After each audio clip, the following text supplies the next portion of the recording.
Hey nerds, welcome to episode 79 of the Nerd Rundown podcast. Coming up this week on the big show, we head back to Pandora with the latest trailer for Avatar 2 and the biggest Smurfs we've ever seen. Darren and I cover what might be the biggest rundown ever. Our favorite bounty hunter is coming back in February with season 3 of The Mandalorian. Darren has a moment over the Last of Us poster and a release date. The 90s are making a comeback. Warner Brothers keeps killing projects, and our trailer train might be the best we've ever seen.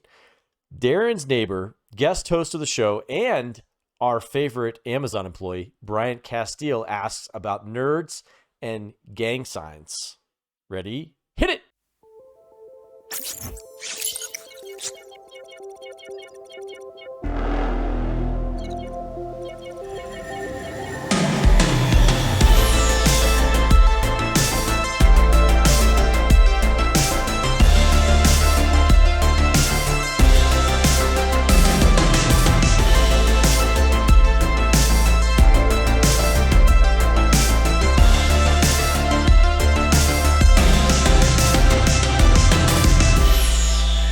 Hey nerds, welcome to another episode of the Nerd Rundown podcast, where we cover the latest in the nerd world of movies, TV, and more, especially today. I'm Darren Stemple, and with me today is my co-pilot, Mr. Eric Hare. Hello, everybody. I was going to say, listen to everybody in there. You can find us on our social media like Twitter, TikTok, Instagram, and YouTube. All at the Nerd Rundown. While you're there, hit the like and subscribe buttons wherever you see them on the screen. All of them. Hit them all. Leave a comment. Even you audio only people. Leave a nerd box question. Thank you very much to all the commentary we've gotten recently in the last few weeks. It's been a very consistent from you engagement. nerds. Engagement. Thank you. That's that word. Very consistent engagement. And we got our first tip. I forget what it's called. Yeah. Hey, you guys can send us money, by the way. So. Forgot about that feature. If you find the show beneficial and you want to chip in a few bucks, it's not why we do it, but it would, we're going to put it back into the show. Yeah. And we'll take our money someday, but we want to make this show better. So yep. Help us out if you can, I guess. And so for you audio only people, it's on all the major podcast services. If you haven't already, before we get to a massive rundown, maybe the biggest one yet, let's hear a word about our sponsor, Combat the Chaos. Hey nerds, do you support your veterans and first responders? Well, here at the Nerd Rundown, we support our heroes, and not just the heroes that you see behind me that are drawn to wear a cape or throw a shield, but the real heroes who would lay their lives down so that we can talk about whatever kind of nerd we are. At the Nerd Rundown, our new sponsor, Combat the Chaos, is a veteran-owned clothing company. They donate portions of all their profits to veteran and first responder supporting organizations that are focused on mental health and suicide prevention. Veterans are at a 57% higher risk of suicide instead of those who have not served. This shirt is one of the items you can purchase if you follow our link to find them on Instagram at combat.the.chaos, or at their website, combatthechaos.com. And use the code NRD for 15% off. Now, back to the Nerd Rundown. Okay, Eric, first on... Again, what might be the most massive rundown we've ever had, there's one thing that kind of stands above it all, and that's our first official trailer for Avatar 2, The Way of Water. What did you think about our biggest look yet at Pandora and the story to come?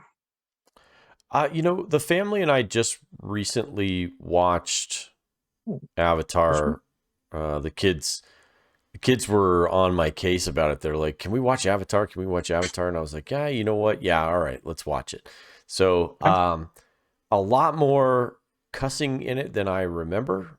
So that was a little, the kids even looked at me a little bit into it, and they're like, there's a lot of cussing in this. And I was like, yeah, don't repeat any of these words, And I was like, man, quite a bit in there. And they even referred to Giovanni Ribisi's. I think it's Giovanni Ribisi is the main bad guy. He like the guy in charge.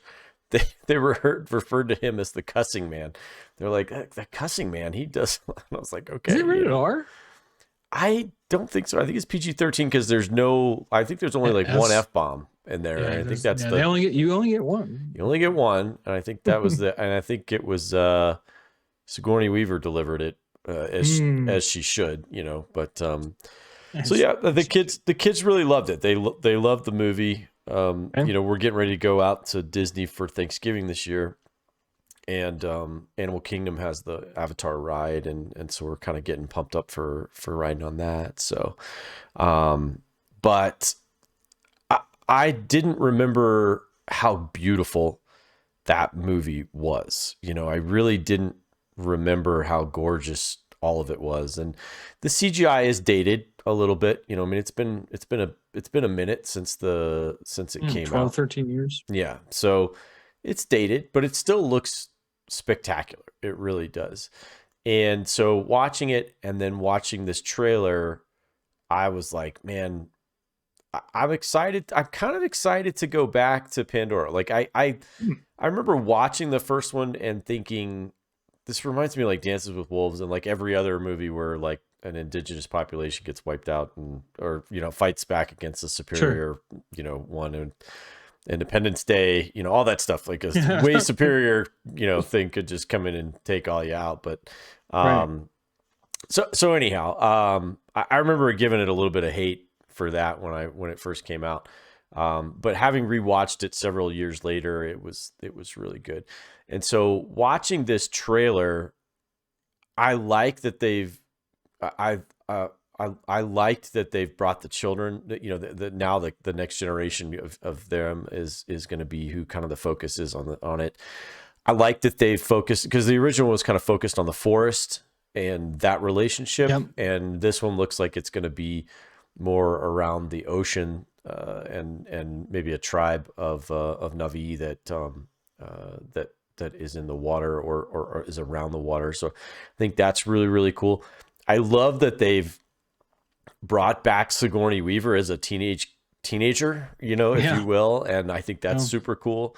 I'm just curious, we love James Cameron around here. Like, we love James Cameron, and the dude, don't ever underestimate him. That's all I'm going to say. Don't underestimate him.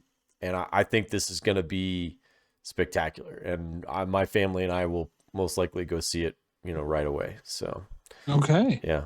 What'd you think? Very positive. I wasn't impressed by it. And I haven't been excited to go back to this world. Does that mean that I'm not going to watch it? Of course, I'm going to watch it. I mean, right. I'm not going to miss a James Cameron movie. So it has that going for it. And it has this new element that I didn't think about, is younger kids are going to freaking love this thing. Yep. Unless it's like bring it down a little bit. But either way, I didn't take that into account. There's always new fans. The old fans. There's those poor bastards that love the new Star Wars movies, because they don't know any better. Like, there's people that defend. There's better, kids. There's better Star Wars. Yeah, and it's going on right now, and it's called Andor, and everybody needs to watch it.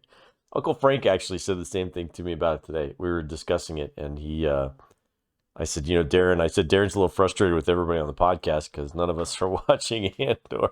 I said, but I think I'll get there. I really will. And he said kind of the same thing as you. It's the best Star Wars that we've gotten in a really, really long time. So, it's so freaking good. I just don't understand why it's better. And then, like I said I sent that article. It was Andor all along, which is funny. I'll get to that song in a little bit, but he might outlast House of the Dragon, Rings of Power, She-Hulk. So I got to go back to. I know a lot of people. I should say a lot of people, but some folks have been like, that movie that they did, I lost my train of thought on what movie it was. The Rogue One. Rogue One. Thank you. Yeah. They're like, well, nobody cared about that. Like nobody asked for that story of Nobody like how asked the for it. plans got to there. And I'm like, I don't care. Like in that particular instance, I don't care. That story was so good and it was so much fun and it was so cool to get Star Wars without a Skywalker in it and you know, Mostly not in it. well, yeah, but I guess Anakin Skywalker's dead at that point. yeah, he is. So, but you got Vader at like his absolute worst, you know, like, yeah, you just were like, oh my gosh. Best and it was worst, just, yeah. I mean, just, he was his absolute worst strength of power. It's just unbelievable. Like just how destructive he was. And Andor was such a key element of that. You know, there really was, it was a great cast. It was an absolute great cast, and they knocked it out of the park. So I'm not surprised that it's as good as it is. You know, I've just got other stuff on the agenda right now that I have just taken priority. But I am going to watch it. I am going to see it. So, but kind of going back to the Avatar stuff. I could talk Andor all day long. So yeah. Well. So going back to the Avatar 2, I think. You know, when the first one came out, honestly, it revolutionized 3D technology. And we got an entire era of televisions that were created just because of Avatar. Like, I mean, literally I had one for a while. Right. For like 7 years, they manufactured televisions that had 3D technology in them. And then after that, but Avatar was it. It didn't even need to be like a 3D thing. You could make it 3D, right? It's like an immersive environment. Yeah, but everybody, and I'll begin rant now. Everybody in Hollywood land took the lazy way of doing 3D, which is they did it in post. You know, James Cameron filmed everything with 3D cameras and used the animation as 3D stuff. And so it was made for 3D. It was immersive with 3D. It was amazing in 3D. Like you know, the movie probably was not as good. Like I said, I think when I first watched it, I don't think it was as good.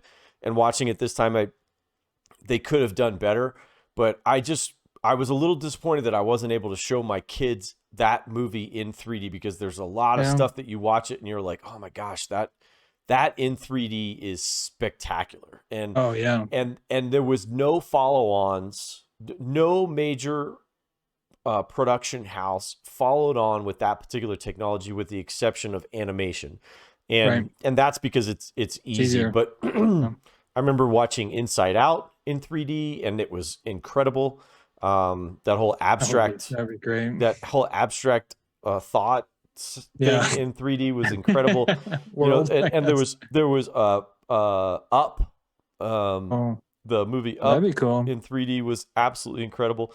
So like Pixar was really the only other house that really, and even maybe the Despicable Me movies and stuff like that. I think those were all in 3D, but computer generated. Right. Animation was the only other thing that really kept 3D going, because everybody else was doing it in post, and it was crappy. It was crappy 3D. I remember watching. Oh, I know.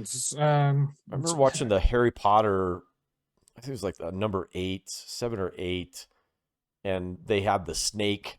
Oh, the genie come and, you know, like at your face, and I remember watching it and I was like, that sucks. Yeah, even like Captain America First Avenger, they filmed scenes just so you could have a shield being thrown at your face. You know, I'm like, come on. It was gimmicky. It was gimmicky, and instead of, and this is how Hollywood, again, continuing the rant, that this is how lazy Hollywood gets with certain stuff.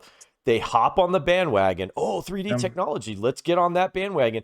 But they half-ass it and try and save as much money as they possibly can here or there, instead of saying, hey, why don't you write a story that takes advantage of that 3D technology? We'll record it in 3D technology, and we'll all make $1 trillion, you know, or $1 billion. And but they're trying to shortcut it. They're trying to do this, trying to do that, and it never just Well, it's just a trendy environment or a trendy industry. You Right. look at the trend right now. What's the trend right now? It's all superheroes. All superheroes, all multiverse. Right. All nostalgic Till type somebody else, stuff. till somebody else comes along and creates something for everybody else to copy. I heard a great quote the other day about a society has peaked when it starts celebrating its past in the sense of everything is nostalgia. Yeah. Where We're all going back to the 80s movies, and we're mining through all the 80s movies and bringing them up to the 90s and the 80s, all of it. I'll talk about it here in a bit. But final thoughts on Avatar 2? I'm gonna watch it. I'm gonna take the family to see it. I did enjoy it, and I did enjoy the trailer. I thought it looked good. I love Sigourney Weaver. I'm not a big fan of what's his name, Jake Scully. Sam Worthington. Yeah, Sam Worthington. But I thought, and I know it's not real, but I thought the girl was super cute, pregnant. Like I just thought that was I know she's not really pregnant in real life, but it just looks super cute with her little belly, her little belly bump sticking out and everything. I just thought that was neat because they're like stick figures. They're very pinky. So So anyhow, all right. Well, I'll be the cynic. How about that? It's fine. Be the cynic for a change. I'll play the role of Morg. All right. So now we're going to get into the rundown where we're going to do things in a little bit differently since it is such a massive rundown. This week we're going to cover stuff in categories. Our first category is called premiere dates. So premiere dates for 500, Alex. The first premiere date we got is take anal bump cover for 500. The first premiere date we got is The Mandalorian season 3, coming on Disney Plus, February 22nd, 2003. And then on top of that, we got word that we're going to be getting some Grogu. Grogu is getting his own shorts, much like Groot. So Groot and Grogu getting their own shorts on Disney Plus, along with season 3 of Mandalorian. Tell me you're not excited. I'd be lying if I told you I wasn't excited. So The Mandalorian, we got Mandalorian season 1 and 2. 2 ended in probably the greatest fashion, although we kind of give the Skywalkers a hard time for them to, we've I wouldn't say retconned, or I get retconn's probably the bad choice of words there. We've gone back and we just talked about Rogue One, where we made Vader the baddest dude we've ever seen in our lives. And, I think if I could have any one complaint about the original trilogies, we never really got to see how badass of a Jedi Luke Skywalker was. And so spoiler alert, if you haven't watched The Mandalorian, too late. You're a terrible human being for not seeing it up to this point. What the hell are you doing listening to this show? Yeah. Then that season finale of The Mandalorian season 2, where you finally get to see what a badass Luke Skywalker really is. It just was awesome. And then of course we get chills sitting here thinking about it. The best episode of Boba Fett was The Mandalorian, was a whole episode dedicated to the Mandalorian. So so that was, I refer to the season 2.5 or whatever. But so I cannot wait for this. I don't know where we're going. Clearly we're going to get some sort of conflict. I think with Bo-Katan. What's her name? Bo-Katan. Bo-Katan, who's played by Katie Sackhoff, who is, if anybody's watched Battlestar Galactica, she's amazing. Starbuck, she's incredible. So I'm really excited to see where they're going to go with this. Again, it's going to Star Wars without minus Skywalker, and The Mandalorian so far has has kind of wiped out that bad taste in, I think, everybody's mouth from the other movies. Oh, it's created its own fandom within the fandom. You know, it's like some people only care about the Mandalorian. I think I'm pretty much in that camp right now. So, because I haven't watched Andor yet. Get on it. But I mean, like we said, we did review Obi-Wan Kenobi, and it was good. You know, I think that was our conclusion. There's a video I watched recently on YouTube that was titled "Why Andor Works and Book of Boba Fett Doesn't," and it's the main thing is all about how they use the flashbacks to tell a story, and it's like, oh man, that sounds so easy for Book of Boba Fett to have done, but they didn't. Yeah. So. And that Grogu getting his own shorts, that's cool. Give me more Grogu. I'll just throw that sells JoJo down in front of the TV with that sells toys. So, I'll have some peace and quiet for a little bit. Which is the secret legacy of Star Wars. Is the selling of toys. Oh, dude. We should do like a presents on sometime. Yeah. Which I haven't seen like movies. Movies that made us. They haven't done much. They haven't come out. Yeah. I haven't seen any toys that made us stuff either. I was going to say as well as toys. So I hope that they're still doing those. Yeah. All right. So next in the category of premiere dates, we get a premiere date for The Last of Us, and it's January 15th. Oh my gosh, we are so close to this movie. I'm like shaking. I'm so excited for this movie. We got a new poster. Is it a movie or a TV show? It's a TV. Did I say movie? You said movie, yeah. I can't even think straight when I think about how excited I am for the show. Do you want me to take this and then you can and then you can finish? Pass it off with this is the new poster.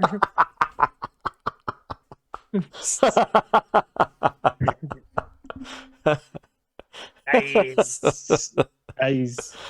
That was a good one. The new poster you'll put in the picture of it. Yeah, for sure. We'll throw it up on the video. Ominous, as is the entire show. We've talked about this show. It's not like we got anything new. Just really great to know we don't have to wait much longer for this. And then I don't know how many episodes it is, but it could overlap with The Mandalorian. And holy hell, our Nerd Rundown recaps would get a little busy at that time. So you know what's going to be interesting is the way the lineup is working right now between the MCU, Star Wars, with Avatar. I know Avatar. We've got some other stuff. Jack Ryan. It is going to be busy between now and then I think probably through Quantum Mania. It's going to be really, really busy. For us here on the podcast and just all over, because I mean we've got Willow coming up at the end of the month, which that's a TV series. Yeah, we'll talk about it here a little bit later, but we've got Willow coming up. We've got Jack Ryan, Yellowstone. For those of us who are big fans, Yellowstone starts next Sunday. Week from yesterday. Jack Ryan, then we've got now The Last of Us coming in January, Mandalorian coming in February, and man, it's good to be a nerd. It's good to be a nerd right now. We are eating good right now. Yeah, we are eating good right now. I know Morg's really, really excited for this. So, Morg, leave a comment. Let us know what you think of the new poster. Alex, casting news for 300, please. I'll take the rapist for $400. That's therapists. That's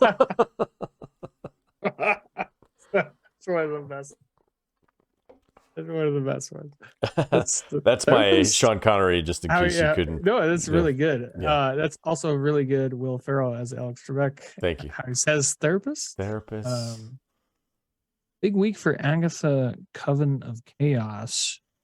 They hired their villain for the show, and that comes in the form of Aubrey. So hot. Aubrey Plaza, who you may know from Parks and Rec, and so great. Mike and Dave Needed Wedding Dates, and she's one of those people. If you don't know the name, you know the face for sure. Yeah, she's great. This is going to be a witchy show. Yeah, this is going to be one of those things that the witches of the MCU they're going to get their due, Yeah. or their day in this Right. in the light. So, what do you think about Aubrey Plaza as the witchy villain? Love it. I love it. I like, if there was ever a villainous role for a particular person, like That's true. you could not have cast that better Yeah, than anything. Like he's great the girl strikes me. as a witch. I don't want to put her. No, no, no. I don't want to put her in a, like, you know how like we love Vince Vaughn here. Like we love Yeah, Vince Vaughn. He's like yeah, he's the same guy in just like every right. thing that we watch. And I have the feeling like Aubrey Plaza is kind of the same thing. She's like this cruel, uh, mean girl that's like quiet and dark, and but you can't help but just love love her. Like, Right. like, Like it's you're like like I'm in love with you, it's not right, that you yeah, love right. her. It's almost like the S&M stuff where it's like, could you be mean to me a little bit more? Like, could you just uh twist twist that just a little, yeah, like don't stop. Okay, stop, no, keep doing it. Like, that's the way I feel with her. Right. Like, she's so mean. She got this dark side to her Yeah, that you're yeah, just like, I want to see more of you. And yes. so a witchy villain is, yeah, that's perfect freaking It's casting. gonna be brilliant. Yeah, I think it's Mm. absolutely brilliant. So I think she's gonna She's be phenomenal. she's really great in like late night interviews, Yeah, late TV.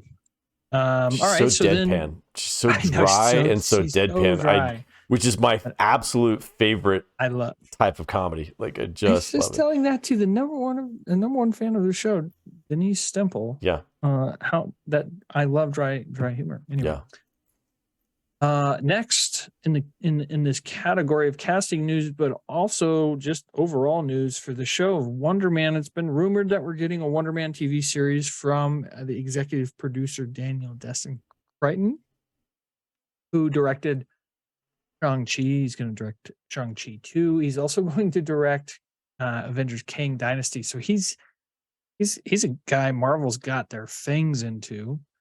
Now this series about Simon Williams, Wonder Man, classic Marvel character, one of the very first Avengers, a very big West Coast Avenger.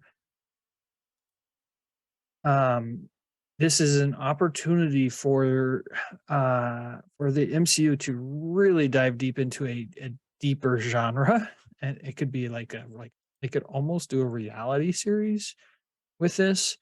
But they did tap Yahya Abdul Mateen, whom you may know from Aquaman, Matrix Revolutions. I feel like he's in something else as well, something big. He's really getting big in Hollywood right now. Now he nabs this role as so he's an actor in the Marvel universe who gains superpowers. You got a lot of like opportunity for a meta show, here. What do you think, Eric, about the overall news on Wonder Man? I know nothing of Wonder Man, so I don't have any. I don't have any commentary on that. So I'll lean on you for Well, guidance there. I guess the question is, as a non-fan then or a non, you don't know about him, Yeah. does any of this news, Yahya Abdul Mateen, deeper dive into a subgenre of something? Daniel Destin Creighton, executive producer. Is any of that blow up your skirt? No. Well, okay. Let me rephrase that, because Okay. um, I really, one of the bright spots on an otherwise disappointing Matrix Resurrections movie, forgettable Matrix Resurrections movie, Yeah. was his performance as Morpheus. Oh, He was actually terrific, and I was deeply concerned about them recasting that particular role, because, um, you know, Lawrence Fishburne is like a legend, so it's tough to put somebody else in those shoes and expect them to be able to carry the role. But he handled it almost effortlessly. It was really good. Like, he was really good. And like I said, he was one of the lone bright spots Yeah. from that film. I this is going back pretty far.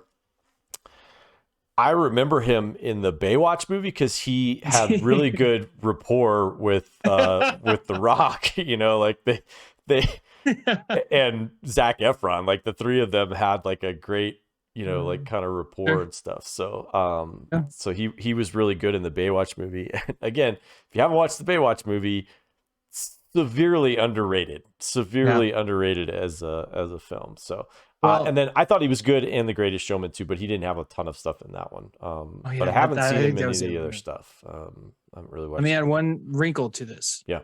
Okay, they are eyeing Bob Odenkirk to be to play his manager in the TV series. Do you know Odenkirk is the guy from Nobody, right? guy from Nobody, Better Call Saul, Better or Call Breaking Saul, Bad, which I yeah. know you didn't watch. But, That'll be interesting because I could see the two of them having pretty good chemistry with each other.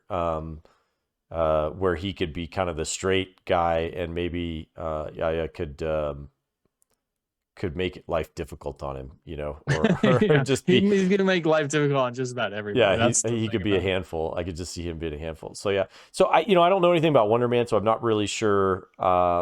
I think interesting that he was a villain and then moved to being a hero, later on. So there's a story there. Yeah, we'll see. We'll see how. And he's tied.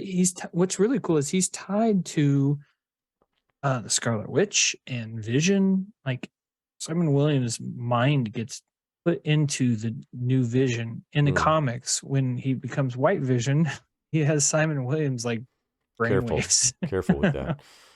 That seems racist. Like that. They refer to him as White Vision. Like, I know, wait a minute, what's that supposed to mean?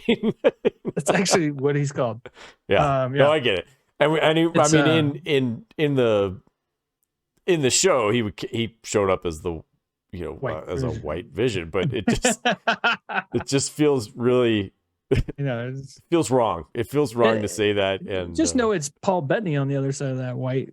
Right. And he's about as white as it gets. Not helping the cause. Like, that's like, look, man. Yeah, you got the whitest guy ever. Right. And that it's just like, it was super white in Da Vinci Code. Oh yeah, gee whiz. Yeah. Albino. I love those albinos. Speaking of like a darker theme, moving on to the next piece in the casting news. The Acolyte, moving into the Star Wars universe. The Acolyte adds Carrie Ann Moss. Are you kidding me? What a get for Star Wars. And Daphne Keener, who you would know as X-23, or the little girl from Logan. Who was a badass. Yeah. So this show just got a little bit more interesting. This is supposed to take place, I can't remember if it's 100 years or 1,000 years before the Phantom. I think it's 1,000 years because I think it's like it's the end of the High Republic, the end of the late High Republic. I think is what they said. Then it would only be like 100 years. No, maybe that's 100. Maybe it's like 200 years. Yeah. Anyway, quite a while. It could tell the story of Darth Plagueis. There's that theory out there. But this show just kind of got an uptick on my radar, not necessarily in the like my butts in the seat radar, but yeah, Carrie Ann Moss in the Star Wars universe, yes, please. Yeah, love Carrie Ann Moss. She's a sci-fi darling, if you will. Yeah, so I think everybody who is a sci-fi, from her time in the Matrix and stuff like that. Everything she's been in, as far as that's concerned, she's just been phenomenal. Daphne Keane, again, haven't seen much from her since Logan. So, but she was fantastic in that, and I am looking forward to seeing her, kind of figure out what's going to happen there. So, is this going to be a film or is this an upcoming series? It's a Disney Plus series. It's a series, okay. Which I'm not mad about, like I'm not mad about. stay on for Star Wars right now. Just keep doing TV. Yeah, I think the smaller, even though they're high budgets, the smaller screen and the longer time period that they have to tell a story, the better off we are, I think. At least to this point, we've seen them, do some pretty good stuff. So I don't know. I'm not. This is actually interesting, and this is a whole time period in Star Wars that we know nothing about, or very little about, and so I'm not mad about this at all. I forgot a point on Wonder Man because I want to try to make this thing. I want to be excited about this. So the writer of that show, his name is Andrew Guest. He is of Brooklyn Nine-Nine, 30 Rock, and Community. I was going to say Andrew Guest is from Brooklyn Nine-Nine. How do I know him? He's an actor? He's a writer. And okay. he's going to be writing Wonder Man. Okay. And Community and Brooklyn Nine-Nine. I mean, talk about this. That dude's got some genius to him if he's writing those two shows. So yeah. I would say that all three of these TV shows were not high on my radar, but each of them got an uptick. Yeah. And Carrie-Anne Moss may have been hotter in Matrix Revolutions than she was in any of the previous Matrix. She does have that mom. Yeah, she's got that mom. Yeah, she got that mom stuff going on. All right, Alex, I would like to choose 90s movie stars for 400. Yeah, what's the gosh? I don't know, I'm out of them. I'm out of them at this point. Thank you. Shook my train of thought, but I was thinking it's funny. It's funny. I can't. I wish I had the big cowboy hat so you could see it, but Norm Macdonald's Burt Reynolds, the funniest thing ever. Norm Macdonald is the genius of genius. So good. All right, so 90s movie stars. So we're going to start off with like just an overall star, but definitely a guy who was big in the 90s as well. So a while back there was got any bigger than that dude, but yeah. Oh yeah, for sure. he's got. ScarJo had a movie called Lucy not too long ago. I think it was mid 2000 or 2010s, 2014. It was called Lucy. Morgan Freeman starred in that movie, and now that movie is getting a spinoff starring Morgan Freeman in that role without ScarJo, no ScarJo. And now it's going to be a TV series. There was rumors there was going to be a movie. Now it's for sure going to be a TV series. Thoughts on is this like something on your radar? It's Morgan Freeman. Maybe? I'll give it a go because it's Morgan Freeman. But I watched Lucy and I didn't find it interesting. It was not good. Yeah, it was not. Even with ScarJo as hot as that was like her peak hotness, I would imagine. And maybe, up there. And it just didn't do anything for me. But I do love Morgan Freeman, and I'll listen to that guy read a menu if that's what it comes to. Chili Riano with lettuce and tomato. Yeah, I would love that. I know I need to see more out of this before I get excited. Yeah. How much is Morgan Freeman going to be in it? Right, and then where are they going with this? Is this going to be like they're somehow because it wasn't the plot to the thing where it wasn't a pill that she took. It was a drug, or I guess it was a pill or something that she had like some sort of drug overdose or whatever of some sort of drug or whatever. And, there was a Limitless movie out where he took a pill, and I cannot. Yeah. We're going to do Presents one day where we're going to do when Hollywood released two of the same movie type deals, and this will be one of them for sure. Yeah, because they had Limitless, and then this one, and then I thought there was another one. There was like a third one out there too, where kind of similar, but yeah. Yeah, definitely. I mean, Okay. I'm Well, not yeah. okay. This is the do Oh you? yeah.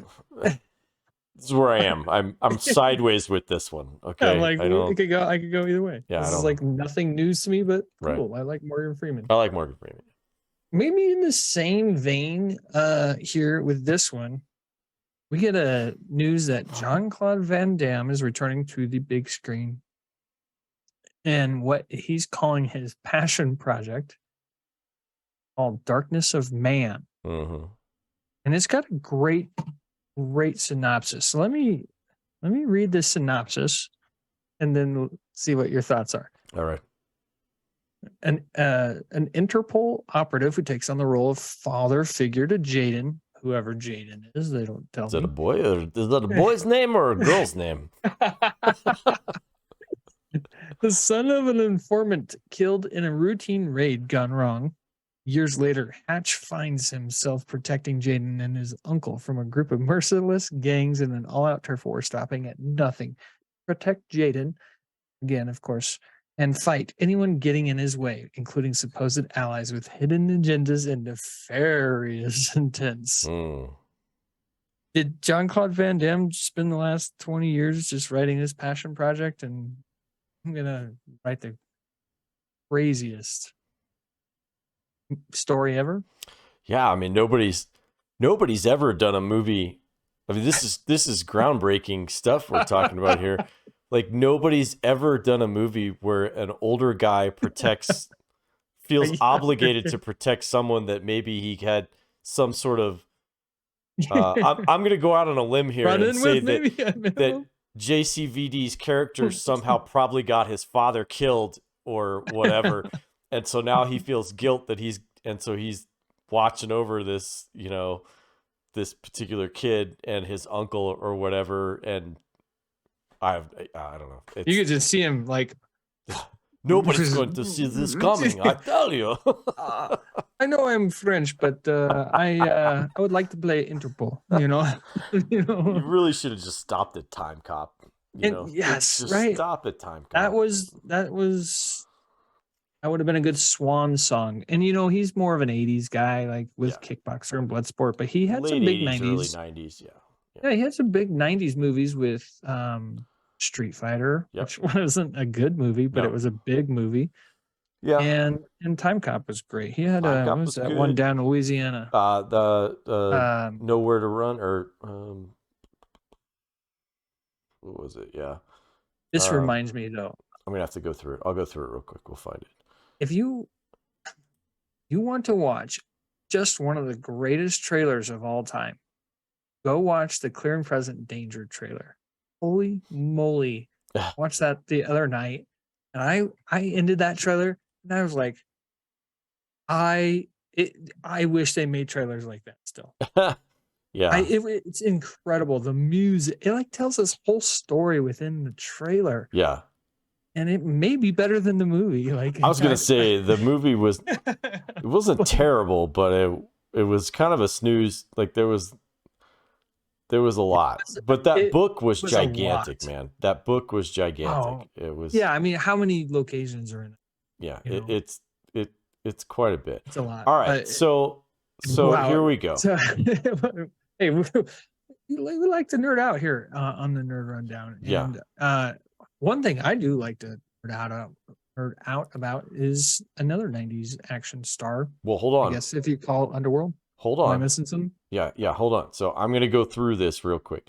Okay, go ahead. Okay, so the first movie I saw JCVD in is not what everybody else, I think probably what everyone else saw him in. So so he's famous for, in 1988, came out with 2 movies in 1988. I saw him in Black Eagle, which was he played a bad guy in that one, and that movie was super cool. And he played a sinister bad guy, and so that one, and then he also had Bloodsport. So 88 was Bloodsport 88? I thought Bloodsport was earlier in the 80s. Bloodsport was 88. That launched him. 89 2 movies, Cyborg and Kickboxer. Kickboxer's awesome. 1990, Lionheart and Death Warrant. I always forget about Lionheart. Lionheart's good. 1991, Double Impact. When is it Universal Soldier? 1992, he played GR-44 in Universal Soldier. God, that movie's so awesome too. So great. So great.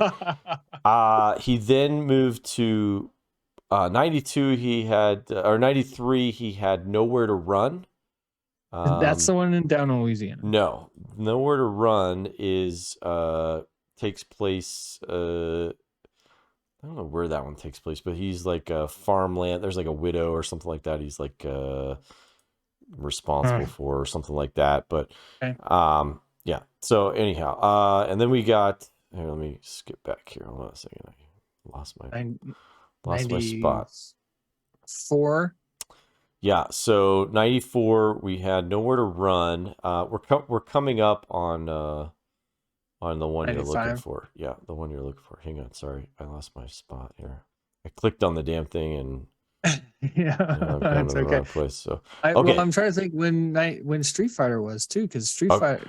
Okay, that's actually much later. So we had Nowhere to Run in 93. Really? Last Action Hero in 1993. Although he's got like a cameo in that one. That's really not like a full thing. No way. Hard Target, which is the one you're thinking of. That's the one which has one of my favorite. It's the stupidest line in the whole thing. It's not even JCVD that says it. He's got this bad guy who is in it, and he kills this fat guy in this one scene, and he says, the way he says the dude's name, he's like Randall. You know, anybody I know named Randy or Randall, I always go Randall. All right, 94, Time Cop. Did he punches a snake in Hard Target? He does, right? Yes, I believe so. I believe that's the yeah. And you know what? You buy it. You really buy it. You really do. You know, you're like, all right, that's all right. He has an amazing mullet in it. Yeah. So Time Cop with the gal from Ferris Bueller's Day Off, and all right, Street Fighter, 1994. It was 94. Oh, it was 94. Yep. Yeah, because Raul, who played the guy in Bison? He played in Bison. He died. Yes. Right after that. Yeah. What's his name? I don't know. I'll look it up real quick. Played the main guy in Addams Family. Oh, Raul Julia. Yeah. I would say Raul Garcia. Anyway, Raul Julia. So yeah, and then he pretty good run. His last big one. Well, okay, the last big one that he did was then Sudden Death.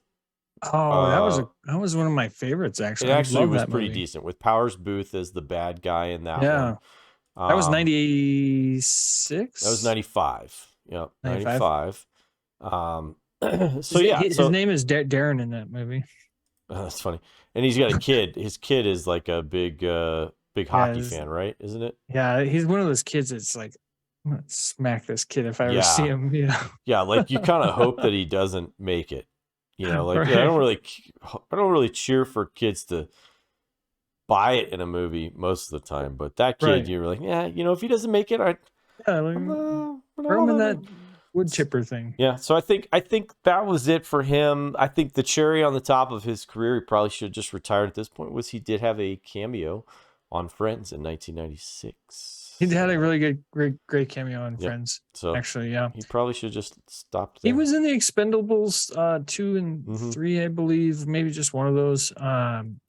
Those movies became forgettable too. So my dad is going to be watching this show, and Dad, I'm sure you remember Black Eagle, because we did watch. I remember watching that with my dad. That was a great one. So nice. Yeah. When you were 12? I would have been 12, yeah, somewhere around there. So know how old Eric is. Yeah. All right, and old, then we got he's old. He's old. Kate Beckinsale, spy thriller, Canary Black. We talked about this a long time ago. When we first got word of it. We've got a picture of her running. Doesn't actually look like Kate Beckinsale, or it's Looks just she like we've doesn't had look that some great. work. I don't know if it's the work or just the way the picture is, but it's not good. It's It's not not good, good. right?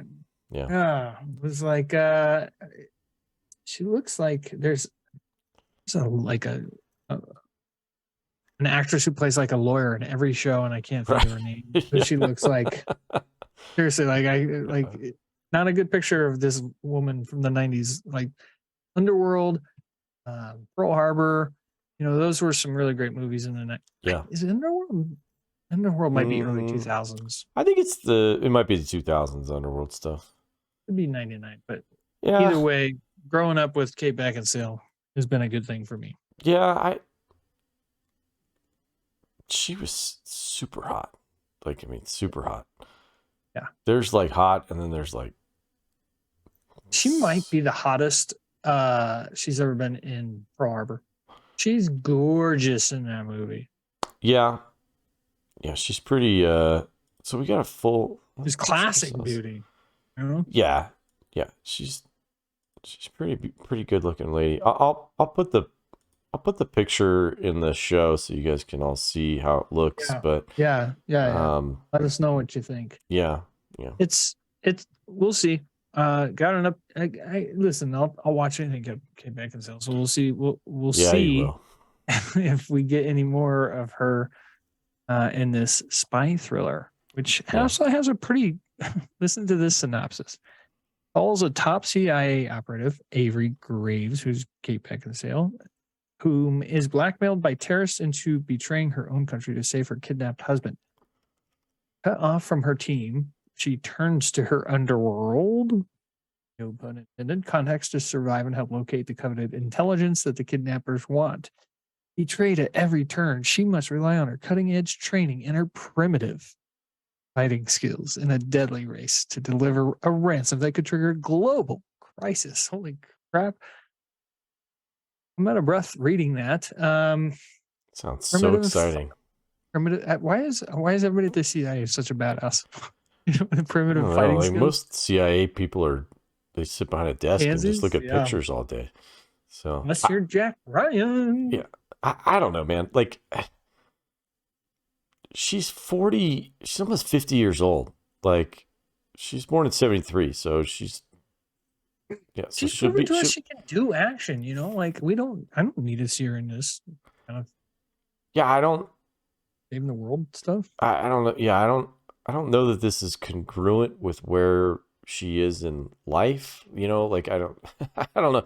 Or like, I feel like I saw a TikTok of her recently doing some yoga or something like that. And like I'm sure, great. but but this picture does not do her justice. Like 49-year-old dudes are going to have a hard time beating up people, like let alone a 49-year-old woman, beating up guys. I just I don't know, nobody wants to see a 49-year-old dude whooping up on people because it's I don't know, some guys are in better shape than others. Tom Cruise, he's but Tom Cruise could whip some ass at 60. Yeah, that's true. All right, I'm more of I fall more into the is Allison Breeze in that, right? Oh no, never mind. I'm reading something different. So, but what are you reading? Because I would like to know what Allison Brie is in. Yeah, sorry. I think I was reading a line further down in the article, but I'm a little Allison Brie news deprived. Yeah. All right, Alex, I'll take cancellations for $500. Cancellations for $500, please. I have zero to say about this category, so this is more on you, Eric. Westworld, no more. Fantastic Beasts franchise, no more.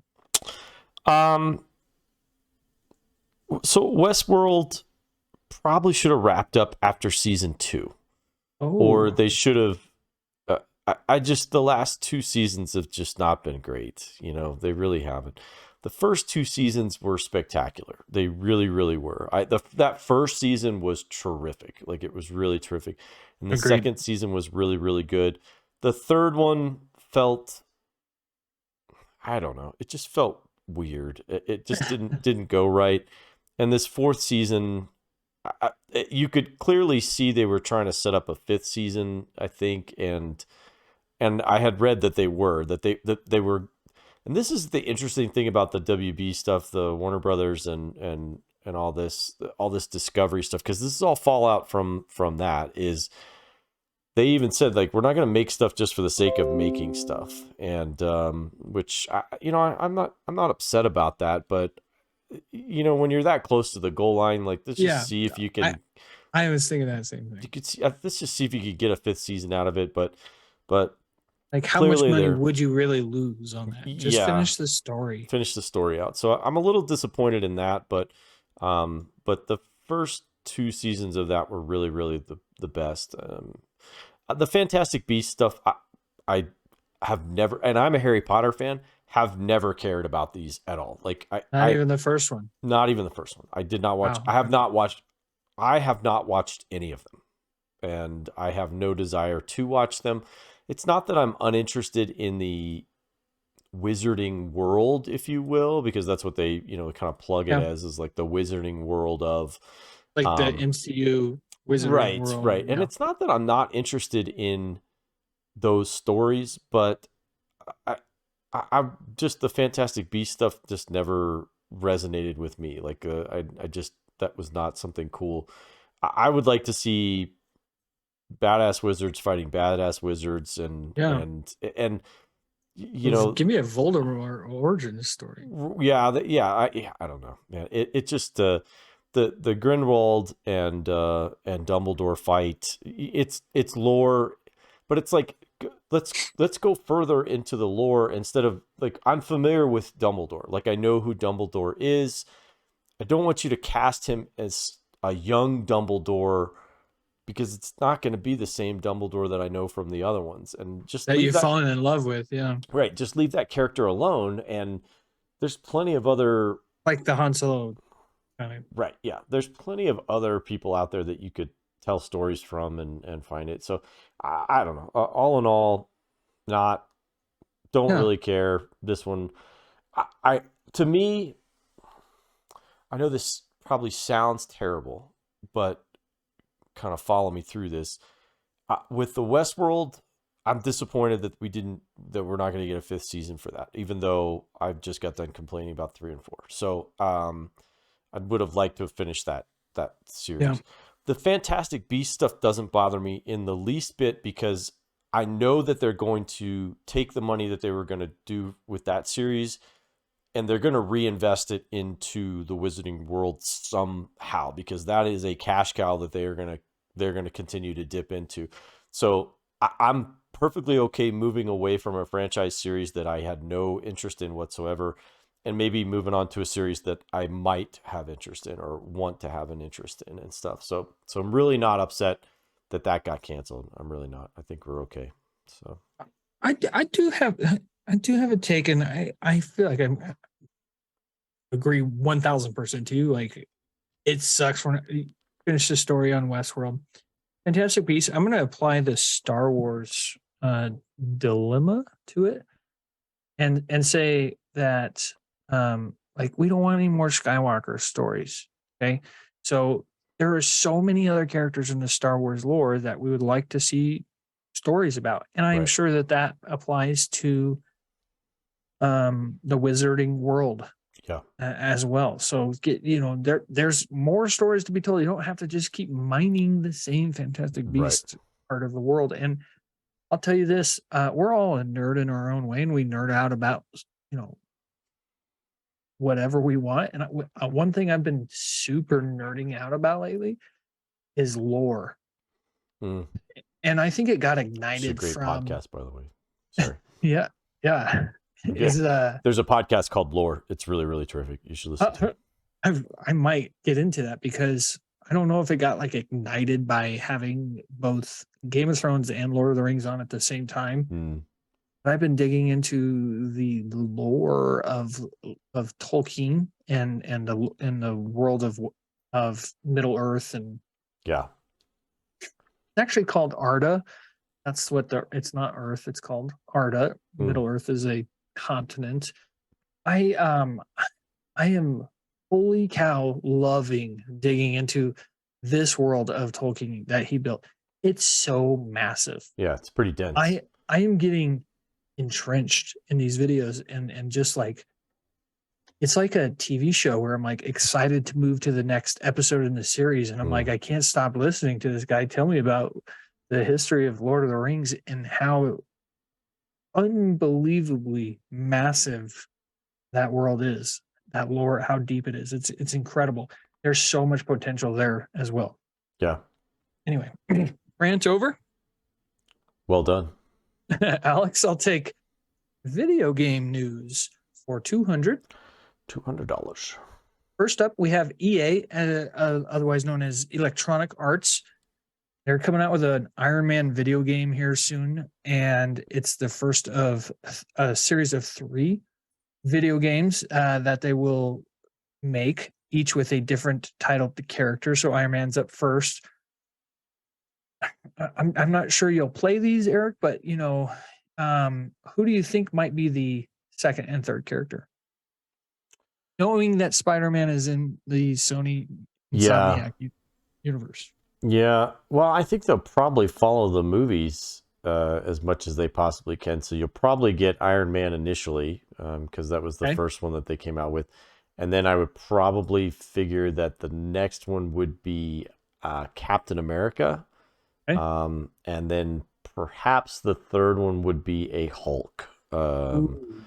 Because I just don't see, as much as I love Hemsworth, I just don't see a lot of people thinking Thor would be the guy. But I don't know. Maybe I'm wrong. Maybe a Thor would work, you know, with the hammer and, you know. Thor has always been really fun to play in video. Yeah. I think Thor is the third one. It's the Marvel Trinity. Yeah.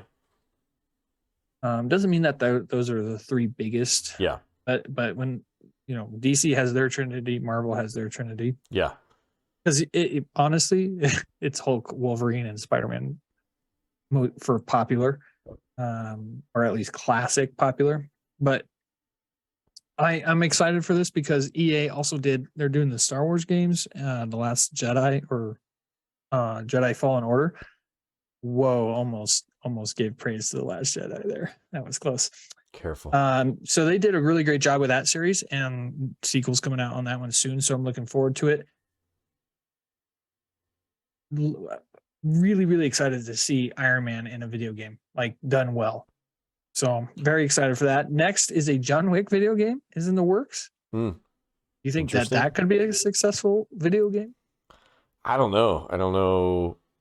I guess you could probably just kind of do the Hitman format with that one and kind of go that route. But I'm not sure. I'm concerned about how much John Wick stuff we're getting. Okay. If you will. I don't, and I know we're going to come up with something here in a second, so we'll transition into it. But not that I don't like it, but I'm just concerned. Like that's all I'll say. A John Wick video game, I for sure will not play it. I'm not going to play any of these games, but just because I've been clean and sober for like 3 years or something from video games. Look at you. Yeah. Nice. You can do it over too. There. Yeah. I know. My Monday nights. Yeah, I don't know how you do a John Wick. Yeah. I mean, the big thing is either expansive maps or open world nowadays, and you can do an expansive map of New York, but it just gets to be, it would be so repetitive. Like it would just be like mission. Yeah, I mean, I guess if you're playing John, this assassin. Yep, you're gonna go. You gotta try not to get assassinated by the other assassins, or maybe you could play another assassin that tries to kill John, or I don't know. You have to go recruit an assassin to kill an assassin. I don't know. Like I said, I don't know how it works.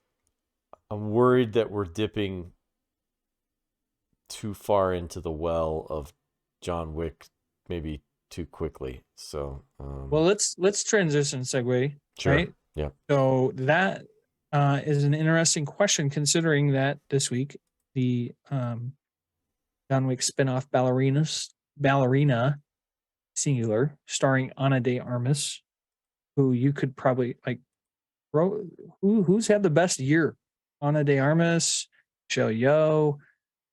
There's some other. We could dive into that a little bit down the road, but Yeah. Ana de Armas has had an incredible year with John Wick 3, or years with John Wick 3. No Time to Die. She's hot right now, and Yep. she's so hot right now. And Yeah, she is.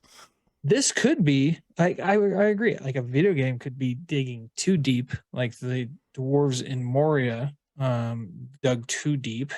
But the ballerina movie could be a good way to like balance it out a little bit. I don't know. What do you think? Yeah, yeah, I don't mind. Like I said, I don't mind. In this case, I don't mind this so much because it's a fresh character and she's Yes. not been anything that we've seen before. She just happens to be in that same universe, and I'm kind of okay with that, if you Right. will, you know. So I don't have an issue. And I'm kind of backtracking on what I just said. I guess my concern is like the continental thing that they're doing, where they're kind of going back and, you know, they're gonna do a show about Winston's character from like way back, and I'm like, I don't know that I Yeah. care about that. You know, I really I don't. don't. But this one, having her be in the same universe and having her, He's so I hot don't right think now. it's going to be tied to John really in any type of way. But I do think, you know, it's going to be Yeah, some sort of like we won't revenge see. I type don't thing. think we see Keanu. Yeah, and so Ana de Armas as an assassin, she was golly days, she's so charming. She She's so was good. so fantastic in her scenes in No Time to Die. She just was so great. She stole To that movie. play, yeah, she absolutely did. Played such a great little ditzy, you know, and then just This a picture. badass. Like she just flipped a switch and she's like a total badass. You're like, oh my gosh, that is awesome. So This picture that for the link that we have on the yeah, notes, you know, it's just like the that says so much yeah, about her the performance. look in her Great. eyes, you know, I Yeah, mean, she's just she's like, drinking a Coke. yeah, So yeah, so great. listen, that segue was so good. We skipped over our category, and the category is Alex. So that was like an in betweener. We'll just call that. Yeah. The category, Alex. I'll take movie updates for 700. Movie 700 updates. number, yeah, movie updates. Yeah. So that was first on the movie updates, but next on the rundown is first look at Red One, starring your man DJ and my man Chris Evans, or what is supposed to be one of the most fantastical holiday movies of all time. They are starting production and it will come out next Christmas. It's not this Christmas. Holy cow! They also added J.K. Simmons and Bonnie Hunt as Santa Claus and Mrs. Claus. Bonnie Hunt, I was like, I know that name.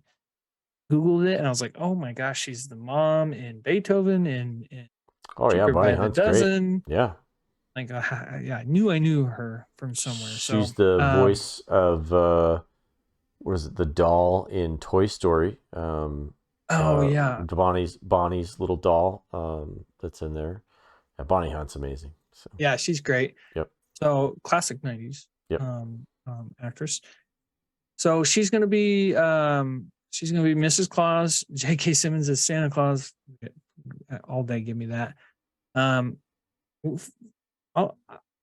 There's a synopsis. I'm gonna read it. But what do you think of this so far? Well, all right. I don't know. like I love a good fresh Christmas take. Whatever we're doing here, it could be very, very fresh. This could be really great, or this could be a facepalm moment for everybody involved in this. The cast sounds terrific. I love J.K. Simmons and Bonnie Hunt.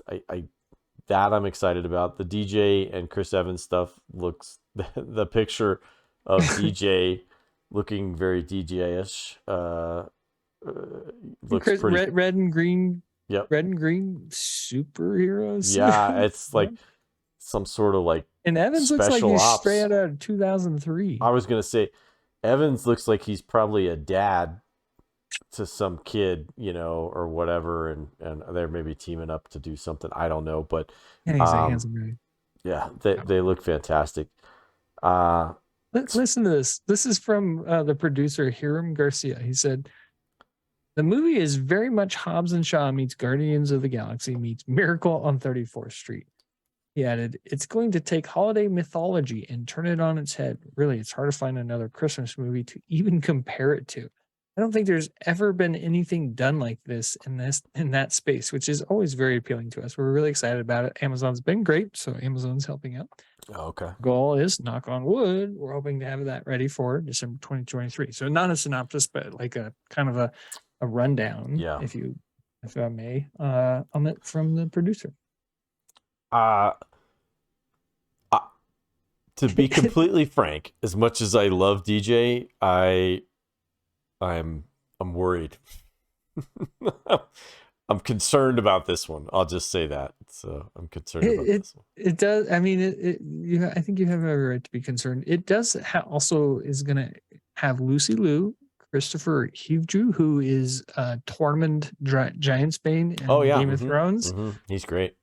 Nick Kroll, the douche. Yeah.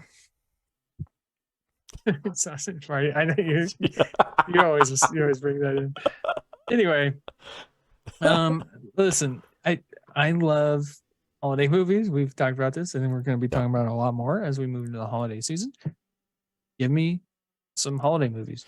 Yeah, like we've said, I love good Christmas stuff. I'm always up for adding one to the rotation. Once the Christmas movie marathon starts, I'm excited. And if I'm wrong, I'm perfectly happy being wrong. I am encouraged by the fact that Jake Kasdan is the director of it, and he was the guy who did Jumanji: Welcome to the Jungle. So I am that makes me happier, I guess. The fact that it's written by Chris Morgan from the Fast and Furious again brings me down, but like I'm sure there'll be a family reference in there somewhere. But I know if DJ's in it that we're going to be Vin Diesel free. So oh man, that is a good point. Maybe like a nod to the camera. Like, yeah, right. It's all about family. Next on the movie update rundown, Spider-Man Across the Spider-Verse. We get news that we're gonna get a lot of Spider-Man in this movie, but we got confirmation this past week that two very iconic Spider-Man characters were added to the movie. First, Spider-Punk. Very, very, very, very niche Spider-Man character, but has a huge following. And then the PS4 Insomniac Spider-Man is going to appear in that, and he's very popular because of it's a huge game. And they've gotten Yuri Lowenthal to voice him in the movie as well. So also Spider-Punk is going to be voiced by Daniel Kaluuya from Get Out, Nope, all those movies. Yeah. Black Panther as well. So thoughts on them adding Spider-Man from different. So Spider-Punk has only been really he's really from the comics, but obscure comics. But what about also adding a PlayStation Spider-Man to the Spider-Verse? What do you think? Oh, you got to tie them together as much as you can, Sony. Try and get make those dollars. They are all our Spider-Man. dollar bills, y'all. Like I haven't watched any of the other Spider-Man animated stuff. I'm not a big animated fan, so maybe I'll boomerang this back in your direction and ask you how this, because you have played the Spider-Man stuff and you have watched the Spider-Verse stuff. So how does this play for you more than anything? Like, what is? I love this, dude. I do worry that it's like going to be like, okay, enough verse, like, enough Yeah. multiverse, enough Spider-Verse at some point. Right now, I'm enjoying it for what it is. The movie, the first movie was freaking phenomenal, and I'm excited to see what they have for the next thing. I mean, they've got they've got Spider-Man 2099 coming into play for this upcoming movie. Really, really exciting. Adding in, I mean, the PS4 Spider-Man is one of the best Spider-Man stories of all time. Yeah. Kind of goes back to the conversation we had last week about Mary F. Kill on, was it, or weeks ago? Mary F. Kill on, certain animated series, and Spider-Man was one we killed because the best stories, the best Spider-Man stories are told in the comics, they're told in the movies, and they're told in this video game. They're not told in the animated series, even though that's just really just an adaptation of the comics. Mm-hmm. But so I'm excited for that. I'm excited for that Spider-Man to make more. He's coming. He'll be in the next video game, Spider-Man 2, that's coming out. And now he's in the movies. Or now he's in the animated movie verse. So cool. I'm all about that. Well, and what about Toby? Spider-Punk is like one of those things. It's just like, okay, cool. Will Toby and Garfield? It's rumored that Toby, Garfield, and Holland all could make an appearance in this, or it's a two-parter, so it could be in one part or another. Okay. That maybe not all at the same time. Maybe at some point they'll visit their universe, but Daniel Kaluuya is also a big name that they get for Spider-Punk for what I would believe to be a minor character. You can be Spider-Punk in the PS4 Spider-Man. Yeah, it's like a skin. Right. That always sounds so gross. It's a costume change. Sure. So anyway, excited for that. Next on the rundown, we have Captain America news. Sam Wilson's Captain America. Mm-hmm. Captain America New World Order is going to see Sam Wilson's Captain America take on Harrison Ford's General Thunderbolt Ross and Tim Blake Nelson's The Leader. And those two will be creating a new world order that Sam and his team, his companions, not Bucky, the Avengers. Not the Avengers. Yeah. Whenever you have a Captain America movie, he has to be leading a team. So when you think about First Avenger, he had the Howling Commandos, and Winter Soldier, he had Falcon, he had Black Widow, he had that was it. Yeah. Well, in the end, he did have Fury and Mariah Hill. In Civil War, he had his own team for sure. I mean, his own side of the. And so he's always got to be leading a team. That's Cap's thing. He's the best leader of all time. So he's going to be leading a team. One of them is Danny Ramirez as Falcon. So that's exciting. You might know Danny Ramirez from Top Gun Maverick as Fanboy, I believe. Yep. And he was in the Captain of the Winter Soldier. He was in Captain America Winter Soldier. He was really great in first couple episodes, right? I think. He Sam gives him the wings. It's pretty cool. Mm-hmm. Anyway, it's supposed to lead into the Thunderbolts movie. Mm-hmm.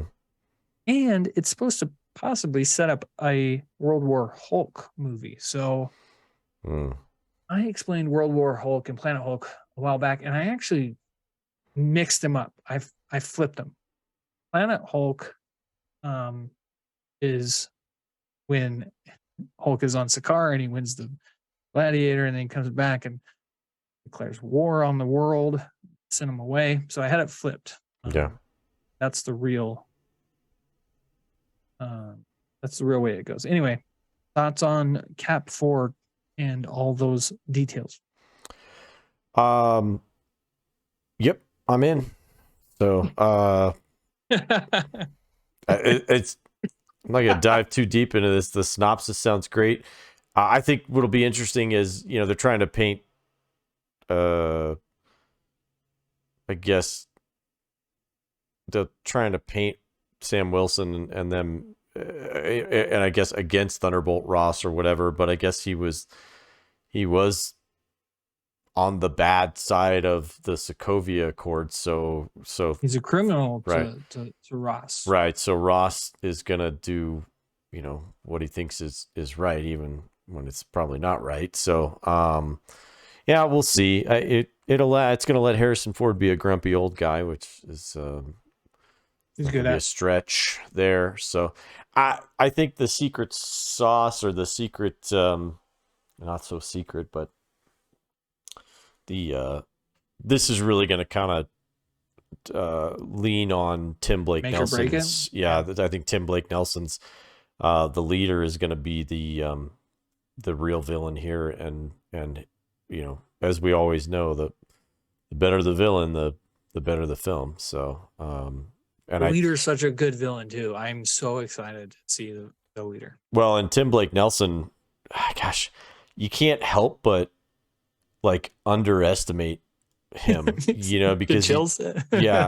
he just you can't help but you look at him and you kind of underestimate him. Even as like a regular actor, like you look at him and you like the Buster Scaggs movie and stuff, like everybody underestimates him in every single scene, and he just smokes dudes in that movie. Dude. And it's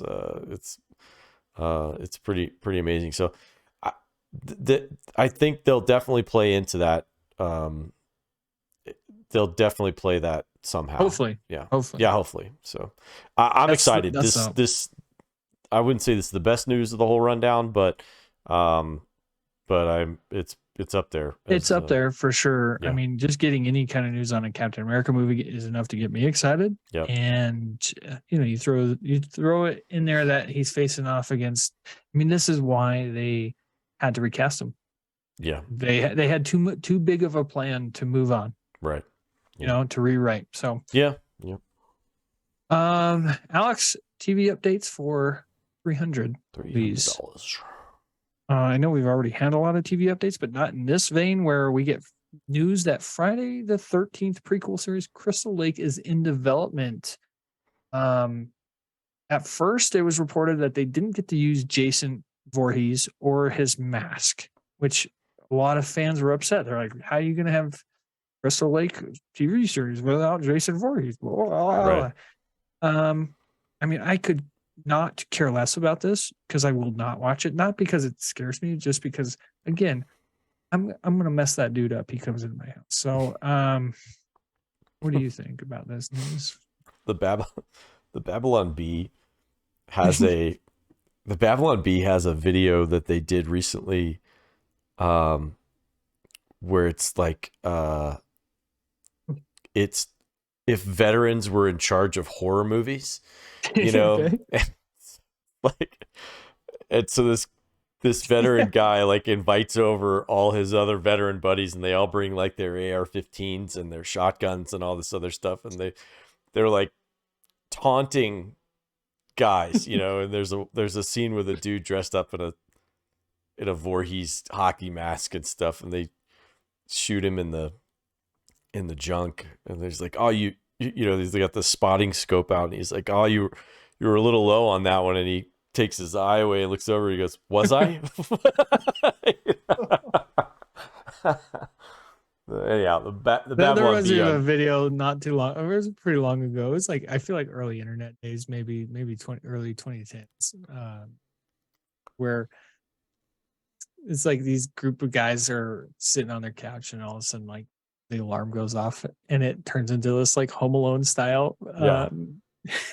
They like get out the map, and they're like been waiting for somebody to break into their home. That's what this is like these guys are so giddy about the fact that this is a horror movie. They're like, this is the greatest thing ever. It's really, really brilliant. I'll link it in the show notes. You guys, seriously, it's really, really funny. So that one, I love the Home Alone style map that they create. Anyway, what was the Home Alone one that they did recently? I can't remember what it was. They did a Home Alone map in some video recently, and it was really funny. I can't think of what it is. Is it 8-Bit Christmas? Maybe it was. No, I can't remember what it is. Anyhow, don't care. Let's move on. I did like this term though. It's being described as a pre-remake-ual series. Pre-remake-ual. We're getting real Okay, creative so in we're Hollywood. making a pre-remake. Well, So they've been told they can or cannot use the Jason. So then it came out that they can use the Jason mask and character. It actually came out that the movie rights right now are super messy. I don't know how movie rights get messy. I feel like it's like, hey, make a movie by this time or not, right. know. But anything that goes with TV series, which this is again, is a go. They can use anything they want. So a pre-remake-ual, remake-ual means past, present, future, all in one, being rewritten, but also not being rewritten.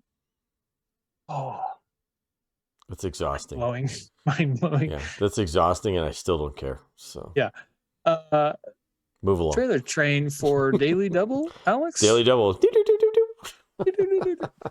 First trailer in the trailer train, so we've already mentioned. Right. We got a 1 minute, I think, final trailer for Willow, the Disney Plus sequel series. November 30th. Holy cow! This is like almost a reversal of their previous trailers. Like it felt very serious. Their previous trailers. This one was very much lighter in tone. Yep. You can tell what kind of series this is going to be. More based off of this 1 minute one than the 2.5 minute trailers that we've got. Right. So what do you think? Loved it. I loved it. I mean, I was already in for the series with the serious one. This one actually makes it feel much more light-hearted. I would say light-hearted, but like lighter feeling. There's a ton more camaraderie with the team, and I think that was you could really kind of see that in this particular trailer versus the other one. This one was much better cut together. I think this trailer, at least. Yeah. We still don't get a ton of insight into what they're up to. What they're up to, but I don't really care. Like, I'm just excited. Just excited to see more Willow stuff. And, oh God, I cannot wait for this. Yeah. It also feels like I could, have Penny watch it with us too. Yeah, I agree. I think this is going to be one. I need to show the kids probably the first one so they know what's going on. But I don't know. There's some some scary imagery in that first one. So yeah. But very it's got Val excited Kilmer. for that. I mean, coming out this month. Yeah, November 30th. Anything, Val. We love. Staying in the Disney Plus realm, we get the Zootopia sequel, but in a series of shorts. Looks like shorts, and I'm okay with that. I'm okay with that because they introduced so many cool characters, even just in brief moments. As they go through this adventure through Zootopia, as they go through, there's all these different little micro worlds that have just terrific characters in them. Terrific. Yeah. And like the sloths are just too good. Dude, the sloths, Penny and I laughed so hard. We watched it one time. Stacy will tell you that she had never heard me laugh as hard as she did than I did on that scene. I remember you telling her with I think Lexi and I were in the theater watching it, and we both were like howling, laughing at that thing. We just thought it was the funniest daggone thing we'd ever seen in our lives. And I was like, oh my gosh, my cheeks hurt. I was laughing so hard at that scene. It just was terrific. It just was terrific. It's so good. That movie really is. It came out of nowhere. Yeah. I feel like, and I feel like it still doesn't get the praise it should. Yeah. The music was terrific. Everybody is like, I love that movie. Yeah. The music was terrific. The characters were terrific. The voices, Jason Bateman, of course, is just awesome as always, But I just loved it from top to bottom. It was really, really terrific. And I think it's going to be cool. I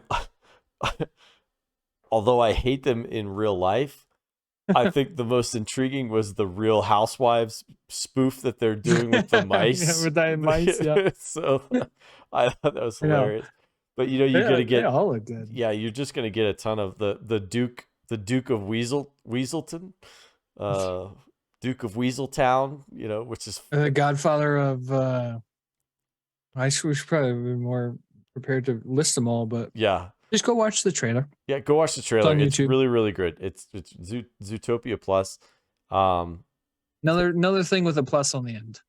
Yeah, But this one actually is tied to Disney Plus, so right. it actually has and it's multiple. It actually makes sense. Like in this particular case, it actually makes sense. But like the NFL Plus, what?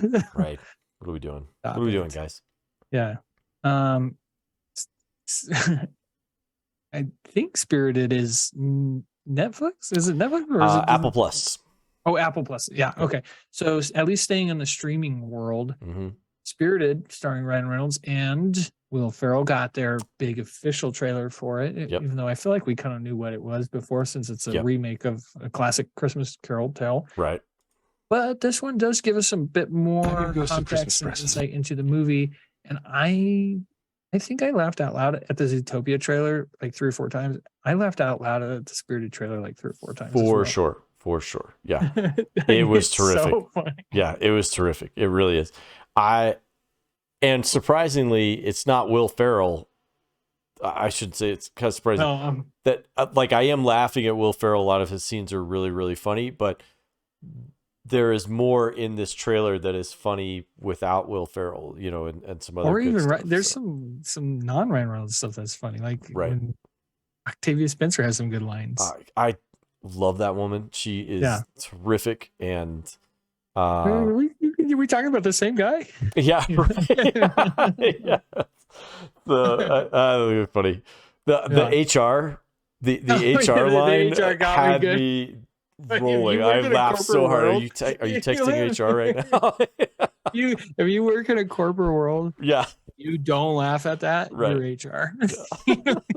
And the fact that it's that girl, that's what makes me laugh. Like I could totally see a dude being like, "Hey, are you texting HR right now?" But because it's a woman, I'm like, that makes it even way more funnier. Like way more funny. Yeah. So I know Morgan. I know Morgan is really excited for this one. We've had that conversation. He's really excited for it. I'm really excited. I think everybody here on the show is really excited for it. So. This is also reminding me that we didn't put something on the list. We got the official trailer for Christmas Story 2. Oh yeah, we did. Yeah. What is it called? Is it called Christmas Story 2? I think it's Christmas Story 2. Yeah. I don't think it's anything. I have zero hype for that. So what do you think? What do you think? I feel the exact opposite. Yes, I'm the cynic twice. Yeah, you get to be the cynic twice. I would say I'm cautiously optimistic here on that one. The first one is so good. I know have different levels of optimism. Yeah. And I think the main reason why I'm optimistic about this one is like I know there is no way they're going to top the first one, and I think they know that there's no way they're going to top the first movie. So they're just going to go do a cool movie or a movie in that universe and kind of tap into the old nostalgia stuff a little bit as much as they possibly can. And I think it's going to be cool to see some of the older characters, it's just the old characters older, like as adults and stuff and all that. So the previous characters. Yeah. Previous characters as adults now. So I don't think the trailer was probably the best. Like I think there's probably some better footage in there, but I loved going back to the place and having the guy, where he's like, just don't let him kick you in the face, talking about Santa Claus, and stuff. I thought that was funny. And then Ralphie's little grin at the end of the trailer, I thought was, where he kind of lifts his eyebrows a little bit and stuff. It was like, it just is a nice little nod to the original. Sure. So again, I know it's not going to be like, I know it's not going to be like the original, and I'm okay with that. I think it'll be interesting to see what audience catches on. to it because Mhm. I think clearly the audience that loved it growing up is going to love this movie. Yeah. But I don't know if I could get Penny into it, Yeah. or maybe because it's fresh for her Right. and it's maybe more updated. I mean, she loved 8-Bit Christmas, so Yeah. Now, has she for good watched the reason. original Christmas Story? Like, has she watched the first one? I don't think she's watched that, Oh, okay. and I don't know if she'll like it. Because my She kids love doesn't it. get Like, into old. She doesn't get into older movies. okay, because my kids love it. Like, we put it on like the 24 Hours of Christmas Story. It's usually on in the background, and the kids love it. The you'll shoot your eye out stuff. I'll give it a shot this year. Yeah, it's terrific. Let's talk about. Let's get to it. Let's do it. One of the best trailers of the year. I would put this in a top 10 for me for best trailers of the year. For show. Holy moly! Glass Onion, a Knives Out mystery tale. Yes. What a freaking trailer, dude! Go ahead, take it. Oh, it looks awesome. Like, it looks absolutely awesome. Benoit Blanc is back, and he may have the funniest. Right towards the end of the trailer, they have a scene between him and this girl where she goes, "You must be really good at Clue," and he just like, I think he's got to be drunk in that. yeah, scene he must be, or something high like or that. something. It Yeah. just his Inebriated response for back to that sure. is just classic. He's It's so so good, and but the whole cast. Kate Hudson looks terrific. Dave Bautista looks terrific.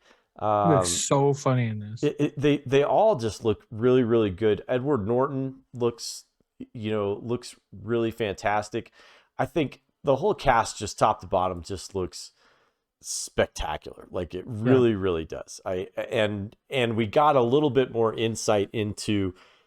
It looks like it's going to be some sort of like murder mystery where Edward Norton's character is some sort of like billionaire guy, and then he invites like all these influencer people that are like in his orbit. Or they were friends. Yeah, something like that. They were friends, and he got big. Yeah, to come into to a murder mystery, and Benoit Blanc is there, I think, to be part of it or something. I don't know, or maybe he gets pulled in later or whatever. Yeah, I think he's just like here's a billionaire who wants like his own right. And then I think a real murder then takes place, and now it's like they got to try to figure it out. And good thing we got this guy. Yeah, and golly day, man, the whole trailer oozes charisma. Every character in there is just terrific. They really are. The whole cast looks great.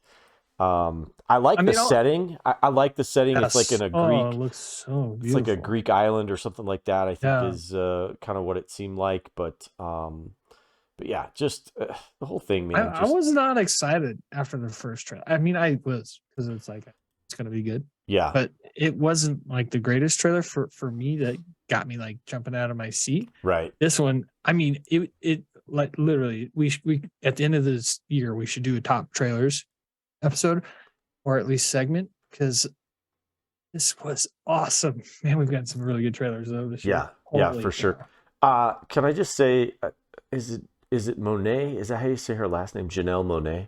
Janelle Monáe. Yeah. Oh, yeah, she's stunning. Stunning. Is that woman? She looks like she does a couple like head turns in the trailer. She like, daggers of ice. Yeah, she looks phenomenal. I cannot wait to see more of her, if you will. Yeah, I can't wait to see more of this movie. Yeah, give me more of this movie. Yeah, it comes out on Netflix December 23rd, but it releases in theaters very briefly. Before, like a couple weeks before, I think. Yeah, so it actually comes out. I'm really kind of bummed because I'm going to be on vacation during the time that it's actually out, and there's really no way for me to get to the theater. But let me find vacationing. Yeah, the details. Let me get the. While you do that, I'll explain something. Glass Onion is a reference to a Beatles song about that. It's kind of like written as a joke from Paul McCartney that people were just reading too much into their lyrics. Like, yeah. And it was like, okay, let's write a song about people reading too much into something. Right. And so with that perspective, or at least that knowledge, Yeah. now you apply that to, okay, why are they calling this a glass onion? Right. Are you reading? Are we reading into this so much that maybe there won't be a murder mystery or a real murder mystery? Yeah. Maybe it's just all part of it. Didn't that happen in game night? It did. Yeah. Like, well, no. Actually, you know what? Well, if you've ever seen the movie, ways. if you've ever seen the movie The Game with Michael Yes. Douglas, yeah. Oh my gosh, that's a terrific one there. Okay, so November, it has a 1 week limited release, November 23rd, and then It's only in theaters for 1 only week? in theaters for 1 week, and then and even then it's not going to be released like nationwide. It's going to be like select theaters during that week, but then it will stream on Netflix starting December 23rd. So that's weird. What is that about? It is really strange, because I think one of the things that I absolutely loved about the first one was being in the theater with a bunch of people figure it out and trying to figure out the movie as it played out. Like, I think murder mystery stuff like that is so much more engaging when you have more people around.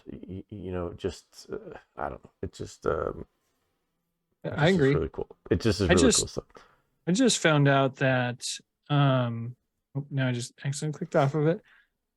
Oh yeah, Ethan Hawke is in this. I didn't know. But we haven't seen him in any of the trailers, or if we have, he's disguised somehow, and we have not seen him. So yep. Maybe he's the murderer. He could be, or I would imagine he's probably the dead body. Or that, yeah. I mean, he's only listed as Miles' assistant. Yep. You know who almost steals this trailer though, and she is just grown to the top of the list of like people I can't wait to see more of, is Catherine Hahn. She's so great. Again, the Aubrey Plaza. She plays that like snark really well. Okay, that may have been the most massive rundown we've ever done. Gigantus. Los gigantos. So we apologize. Thank you for getting through it with us. Yeah. We're here to entertain. We are. Try to do our best. And speaking of entertainment, we're going to move to the Nerd Box. We got one from our good bud, Brian Castile. Brian Castile. And this is unlike any other Nerd Box question ever submitted, because it's not necessarily a question of our like knowledge. Yeah. Maybe of our creativity. Yeah, right. I have none. Which I have none either. Yeah. Yeah. Brian. It's a different podcast, Brian. Yeah, wrong podcast. Have you ever been driving by someone in your car and no, I'm joking. By someone in your car and they've got some sticker or something on their car for a nerdum, right? That you're also a fan of, and you'd like to be able to tell them, right on, I like that too.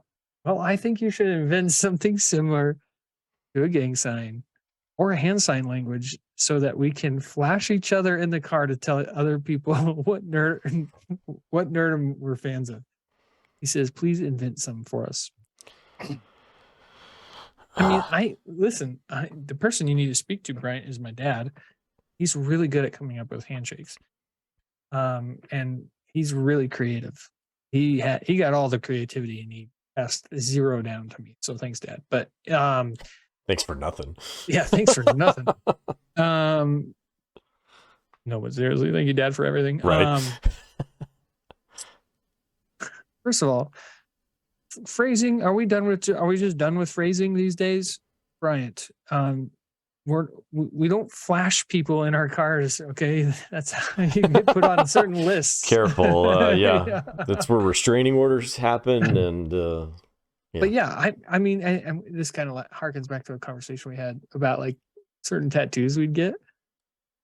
Every time I see somebody with the Rebel Alliance sticker, I'm like, I give them a little nerd like shout out to the nerd god on that one. Yeah. Or even just like like the So, Autobots or the Decepticons. I yeah, always you like those see on their cars. those ones. But even again, we're all a nerd in our own way. If I see something like, you know, stick figure family with like, certain things that they're holding, and Sure. I'm like, yes, I relate to that. Yeah. Yeah. So it could be hockey sticks. I've seen that.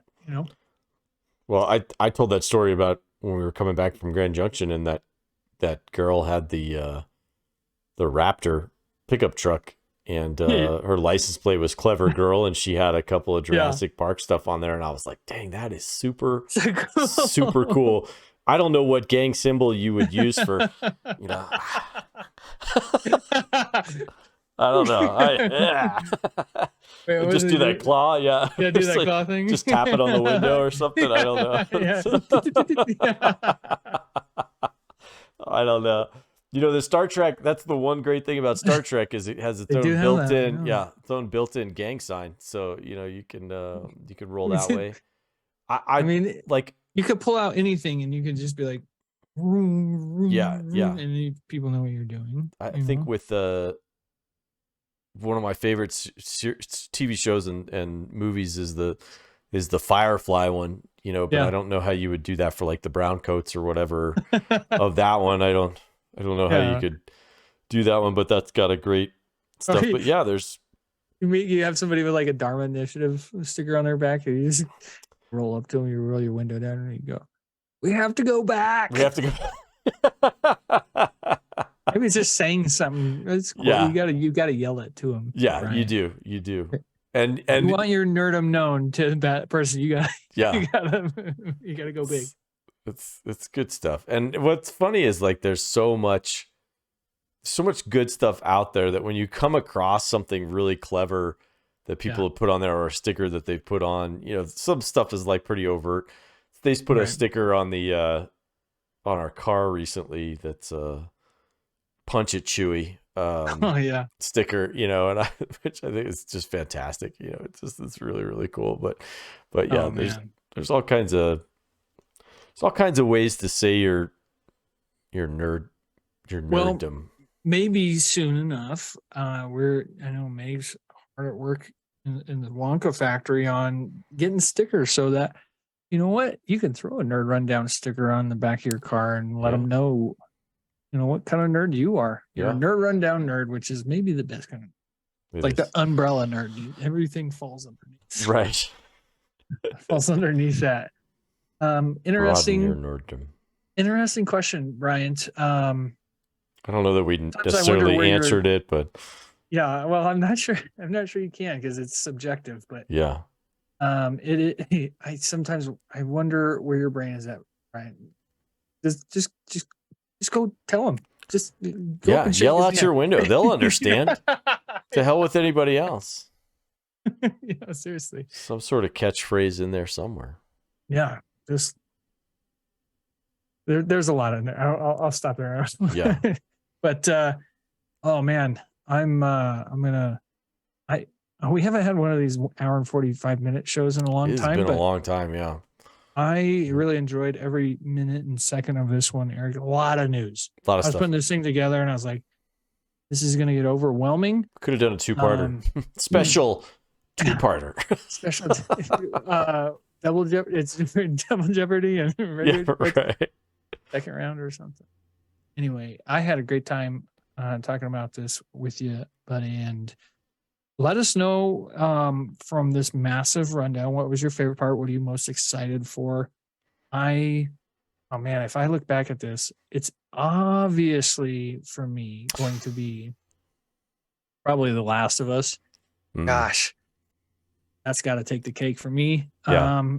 Mandalorian and Captain America stuff right behind it. So yeah. What do you think? Yeah, for me, it's going to be the Glass Onion. Glass Onion, the Zootopia trailer. Glass Onion too is just good. Love it. And even though I kind of dogged it a little bit earlier, I'm gonna go with I'm gonna go with the ballerina, Anna de Armas, and the ballerina stuff, because I really, really, really want to see more of her in that kind of that type of role, you know. After No Time to Die, I'm like, give me more of that. She was so great, so charming, so wonderful. I mean, honestly, it's a tough call between, you know, Last of Us and I mean, not that I'm not excited about Last of Us. and, the JCVD, Darkness of Man. That's right up there. The JCVD, yes. It's like, it's a lifelong journey that guy started. He could have been the Predator in the original Predator movie, but I think he probably didn't he was spending too much time trying to write the script for this than focusing on his acting for the Predator, and that's how he got replaced. So, by Kevin Peter Hall. Oh, his name? The guy who played the Predator, yeah, Kevin Peter Hall. Yeah. Oh, yeah. And he also played Harry in Harry and the Hendersons. That's right. There was something else in there I knew. Yep. Harry and the Hendersons. Yep. All right, man. Well, great show. Great show. Looking forward to next week. Thank you to Combat the Chaos, our sponsor. Use our code NERD NRD to get 15% off. I'll tell you that you get 10% off your first purchase. So if you use our code, you get even more off because we're just that cool for you guys. That way they know that we sent them to you. That way you can support your troops, support your first responders. Big day coming up this week, Veterans Day. So, you know, go on to combatthechaos.com and buy a shirt from them. Use code NRD, 15% off. Support your vets. Yep. That being said, see you all next week on the Nerd Rundown. See ya. Bye.